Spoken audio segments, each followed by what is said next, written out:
गोरी और काली। एक गांव में रजत नाम का एक गृहस्थ रहा करता था। उनकी पहली पत्नी का देहांत हो चुका था। उसी पत्नी से एक उज्ज्वला नाम की बेटी थी।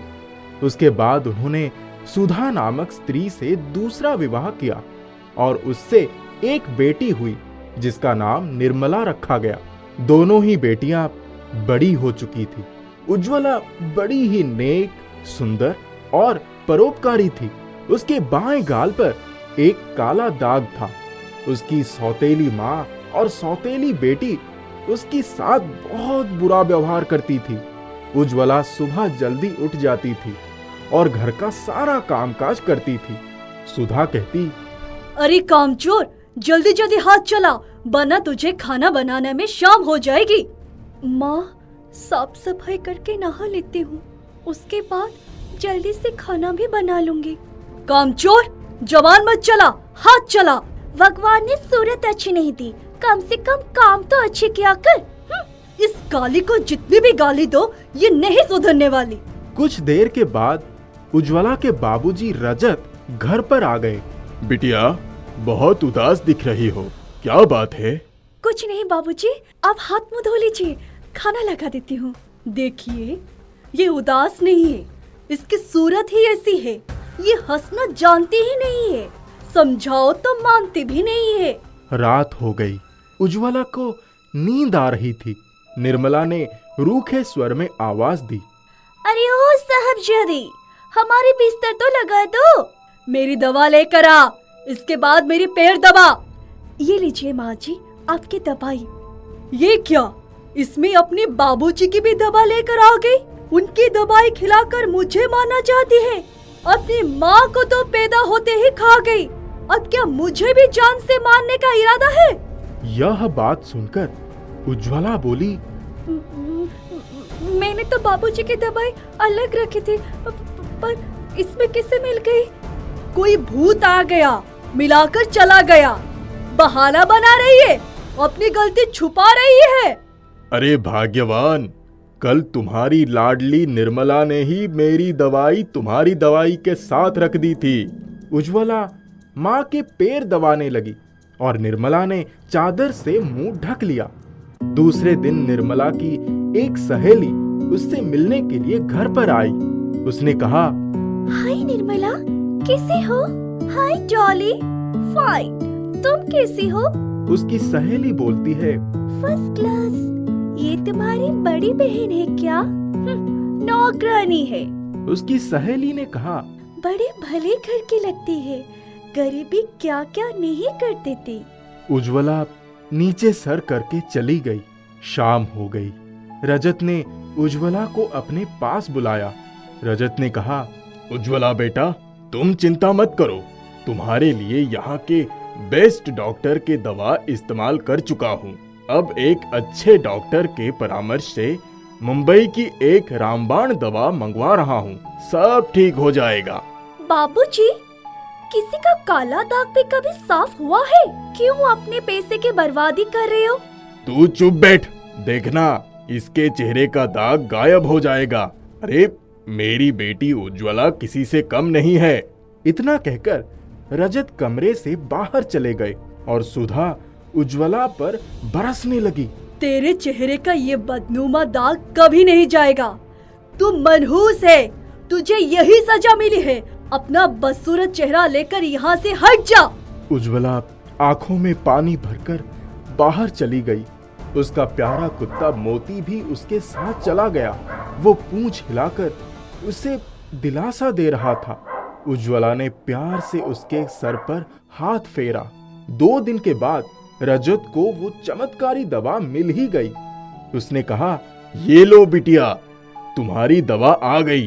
रोज भगवान की पूजा करने के बाद इसे लेप बनाकर लगा लेना, धीरे धीरे दाग चला जाएगा। उज्ज्वला का कुत्ता मोती भी दवा को सूंघकर पूंछ हिलाने लगा। सुधा और निर्मला जल भून रही थी। रात के समय निर्मला ने चुपके से वो दवा चुराकर घर के पीछे फेंक दी। दूसरे दिन उज्ज्वला को वो दवा वहां नहीं मिली तो वो बहुत दुखी हो गई। वो सब जगह दवा ढूंढने लगी। माँ जी, मेरी दवा नहीं मिल रही है। मुझे क्यों कह रही है? जा मर, ढूंढ कहीं जाकर। कल मुही कोई भी काम ठीक से नहीं करती। मोती के कान खड़े हो गए। वो जल्दी से भागकर घर के पीछे गया और दवा लेकर आ गया। थैंक यू मोती।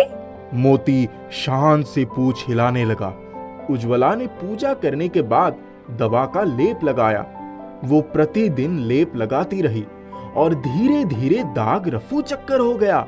सुधा ने उसे देखा तो देखती ही रह गई।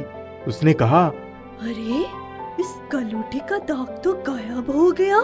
माँ जी, आपके आशीर्वाद और भगवान की कृपा से सब कुछ ठीक हो गया।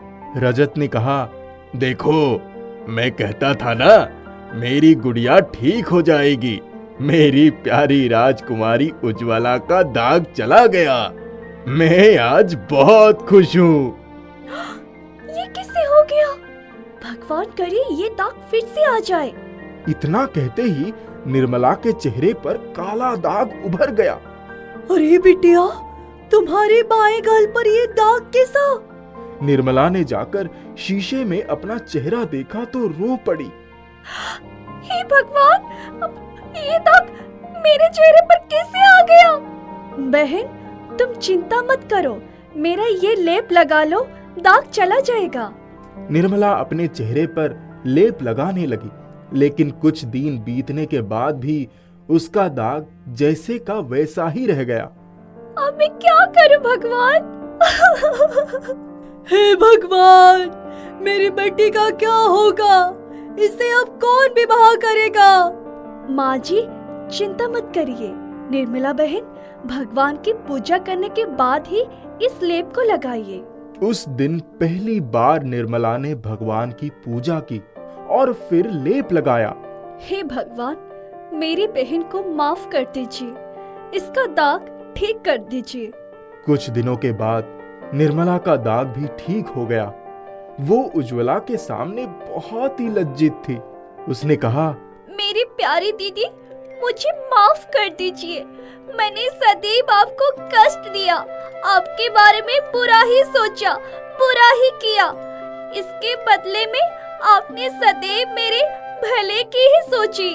निर्मला ने उज्ज्वला के पैरों पर अपना सिर रख दिया था और सौतेली माँ सुधा भी लज्जित होकर खड़ी थी। उज्ज्वला ने अपनी छोटी बहन निर्मला को उठाकर गले से लगा लिया। मुंबई शहर में दीपक, उसकी माँ और धर्मपत्नी गीता साथ में रहते थे। उनका एक वफादार कुत्ता शेरू भी साथ में रहता था। दीपक नौकरी करता था और गीता घर संभालती थी। दीपक की माँ को कैंसर था। दीपक उनका इलाज करा रहा था। इलाज में बहुत पैसे खर्च हो रहे थे। गीता भी पढ़ी लिखी थी, वो भी नौकरी करना चाहती थी। सुनिए जी, यदि मुझे भी कोई ढंग की नौकरी मिल जाए तो हम दोनों मिलकर माँ का अच्छा इलाज करा सकते हैं। एक दिन वो बाजार में जा रही थी। उसे एक अनजान औरत ने आवाज दी। मोनिका मैडम, नमस्ते। आप आज पैदल जा रही हैं? आपकी कार कहाँ है? माफ कीजिएगा, मेरा नाम मोनिका नहीं गीता है। मैडम, आप मुझसे मजाक क्यों कर रही है? मैं सच कह रही हूँ। वो औरत बड़े ध्यान से गीता को देखने लगी। माफ कीजिएगा, आपकी सूरत हमारे मैडम से हुबहू मिलती है। अगर आप उनसे मिलेगी तो खुद हैरान हो जाएगी। मेरा नाम बिंदु है। यदि आपके पास समय हो तो मोनिका मैम का ऑफिस यहीं पास में है। मैं आपको उनसे मिला दूंगी। क्या मुझे उनके यहाँ नौकरी मिल सकेगी?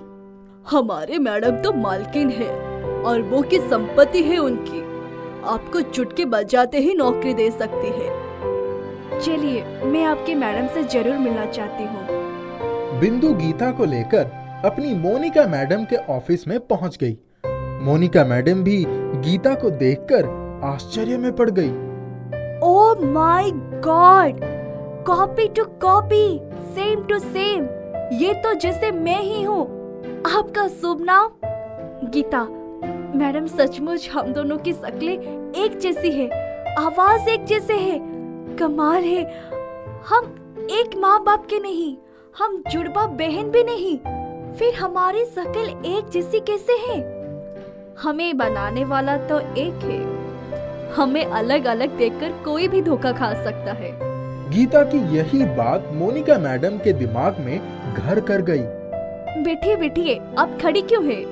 Sure, thank you. आपका ऑफिस बहुत शानदार है। Thank you so much. Geeta शानदार ऑफिस के इंटीरियर डेकोरेशन को देख रही थी। बिंदु ने मोनिका मैडम के कान में कुछ कहा और फिर बाहर चली गई। मुझे अपनी बड़ी बहन ही समझ लो, शायद हमारा पिछले जन्म का कोई नाता हो। अरे हाँ, मैंने सुना है आप नौकरी की तलाश में हो। हाँ, मैं नौकरी करना चाहती हूँ। मुझे अपनी सासू माँ जो कैंसर से पीड़ित थे उनका इलाज कराना है।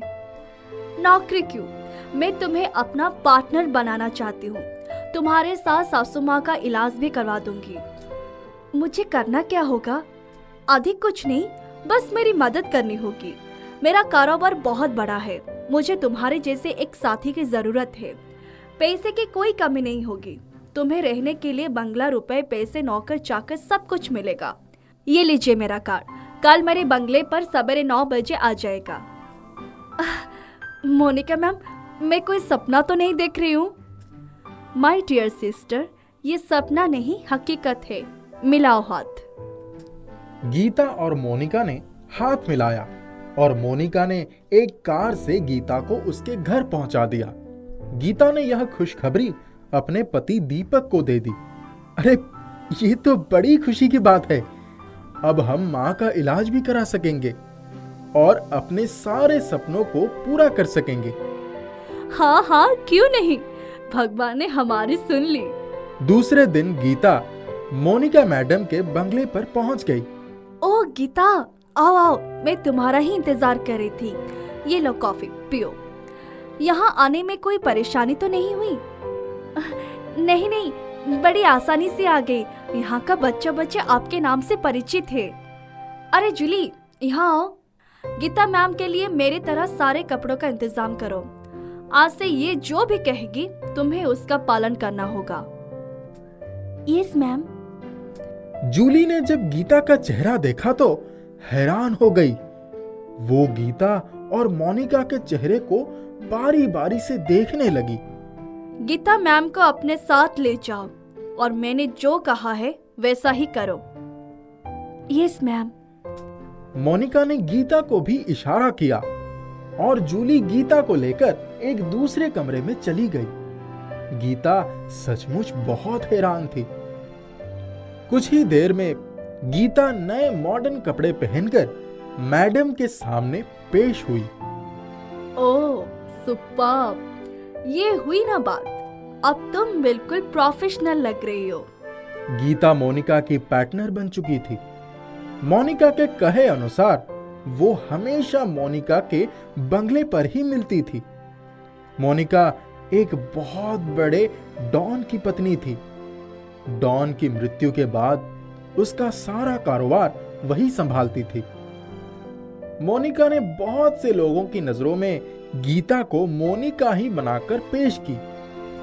मोनिका ने गीता को कभी भी उसके काले धंधे के बारे में नहीं बताया था। गीता अपने पति दीपक के साथ एक नए बंगले में रहने लगी थी।